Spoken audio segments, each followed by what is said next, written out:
Hello and welcome to JH Coaching. Today I wanted to talk to you a little bit more about goals and the benefits of having goals for your training. This is something we've talked a little bit before in the past when I talked about an annual training plan. But I felt that there was more really to talk about in terms of goals to convince you maybe that this is a good way to plan your training and also to give a little bit more detail. Let's start with a quote which is quite well known. If you don't know where you're going, you probably end up someplace else.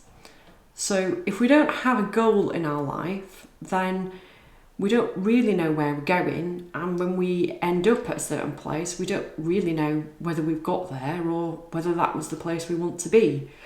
If you have a specific goal in mind and you plan to execute that goal, you've got a very clear focus about where you're going in terms of your training and where you want to be at the end of it. So goals do keep us focused. They keep us focused in terms of the end sight, but they also keep us focused day by day.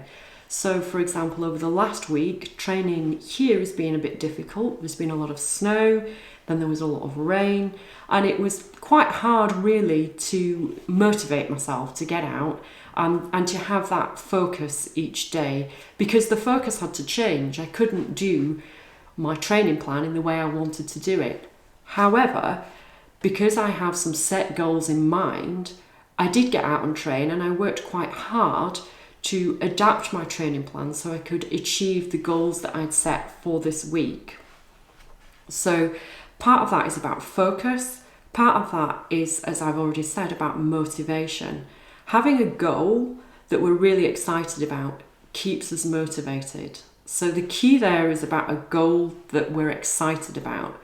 There's no point having a goal that's somebody else's goal, or a goal that is something that, well, I kind of not that bothered about, take it or leave it. If this is something that you really, really want, it's a dream or a strong desire inside you, then you're going to work hard to achieve that, because it's something that you want. And having something that you're excited about in your life is really nice. It's good to have good things in your life on a longer term basis and on a short term basis. That's one of the things that helps keep us happy and motivated human beings.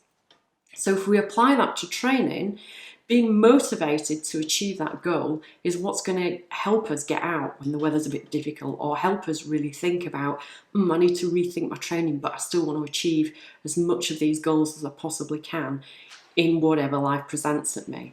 So that motivation is what carries us through, even when things are maybe a little bit difficult, and it would be easy to think, oh, I can't train today, or oh, I'm just going to leave it for this week because it's too difficult. Another thing that I like about having goals, and something that's definitely really important to me and my mental health and wellness, is having a positive mindset. So it's really easy to think about the negative things that are around in our lives and the negative things about ourselves. So I work with a lot of people who will maybe say, oh, I'm really slow, or oh, I'm not really very good at running up hills. Well, that may be true, it may not be true as well. But ultimately, if we could switch that around into a more goal-orientated approach, and instead of focusing on, oh, I'm really slow, think, I'd like to be a little bit faster. That feels better. It feels better psychologically for us, and it's a much more healthy attitude to life. And it also means that instead of trying to run away from something, we're actually moving towards something more positive. That can work really well as well if you're somebody who likes to do racing, going into a race with a positive mindset rather than thinking, oh, I didn't do this training or I didn't do that training, thinking, I'm really excited about this race, I have done lots of training, I'm just as entitled as any of these other people here to be in this race, and I'm excited to see what happens, is going to really help you perform much better, because psychologically you feel better.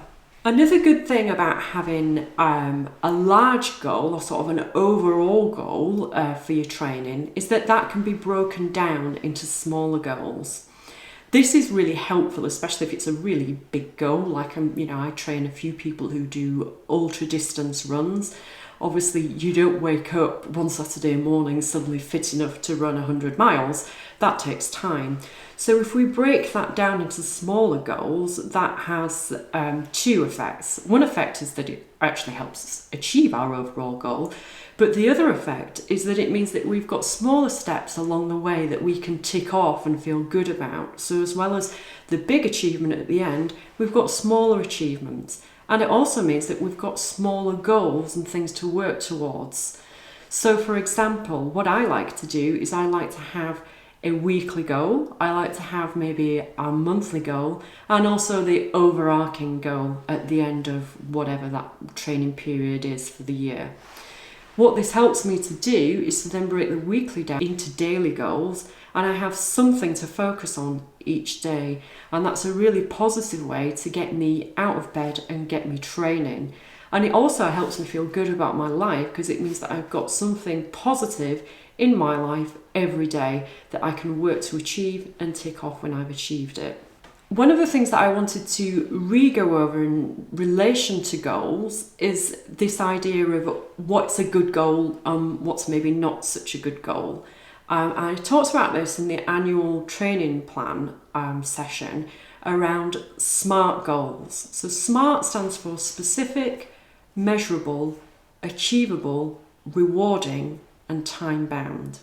So if you have a goal race, which is, I don't know, in August, on a particular date, at a particular time, that's a very specific goal because you've got to be there ready to do that race at that date, at that time. What we know about specific goals like that is that they're far more easily achieved. A, because we know when we've achieved them, and B, because we know what we have to do to be able to achieve them. So making your goal really specific, whether that's a race, whether that's saying, right, by the 1st of August, I want to be able to run 5K, I want to be able to cycle 50 miles or whatever it is that you want to achieve. If you do that and you give yourself a commitment of a time and a day to do it, you're more likely to achieve it. Having that commitment is really important. The other beauty about training and about sports is that the goals are usually measurable. So saying that you want to get fitter is a nice goal, but it's very difficult to know how to measure that because you don't know actually how fit you are or how fit you want to be. Whereas with sport, if you know that you can cycle 10 miles at the moment and you want to be able to cycle 50, then that's really measurable because you can know where you are, where you want to be, and you can have your little steps along the way to measure your progress. So it might be that you say, okay, well, in 2 months' time, I'd like to be able to cycle 20 miles. And in another month's time, I'd like to be able to cycle 30 miles. And there you have your measurements, your little micro goals, or your little goals along the way. You see how it all links in together. We've talked about goals that are rewarding, we've talked about things that we're excited about, and that's a really important part of motivation, as I've said, and having goals that are time-bound. Not this week, next week, sometime never, but on this date, at this time, I'm going to do it. Working towards little goals like this on a daily basis, weekly basis, monthly basis, what does this do? This creates some really positive routines in our life. So essentially, if we wake up each day and we know that we have this particular goal in our life, that's probably going to help other things. So for example, I'm not a particularly morning person, but when I'm training hard, I sometimes like to get up and do something in the morning as well as something in the afternoon. So having that goal of getting up to do a run rather than just a goal of you need to get up early actually really helps me to get out of bed. So it's kind of an offshoot of my training goal, but it has a really positive effect on the rest of my day. Good habits and good routines can then sort of fall into other aspects of your life. So if you're goal orientated in your training, well, why not also be goal orientated in your career and progress your career that way? If you're goal orientated in your career, why not also be goal orientated in your psychological wellness and think about what you'd like to achieve there? So these skills that we kind of use for training are really, really adaptable and transferable to other areas of the life. And naturally, there are certain offshoots from your training goals which help other parts of our life. In summary, goals are a great way to manage your training and to keep you motivated and focused on your training, but they're also just a really great way to manage your life. And if you have some training goals, the chances are you're also going to have some offshoot benefits for the rest of your life, like being fitter, having lots of positive endorphins wandering around your body. All these things are really, really going to help you be a happier, healthier, better person. I hope you've enjoyed this. I'd really love to hear about your goals and what they are, if they're training related or not. But so drop us a comment below. That'd be lovely to hear from you. If you liked this video, you found it useful, let us know. It'd be great to know that we're doing things that are helpful to people, because that's what we like to do. And if you think that we can help you further, get in touch or check out our website, www.endurancebikerun.com. We'd be happy to help and we'd love to hear from you.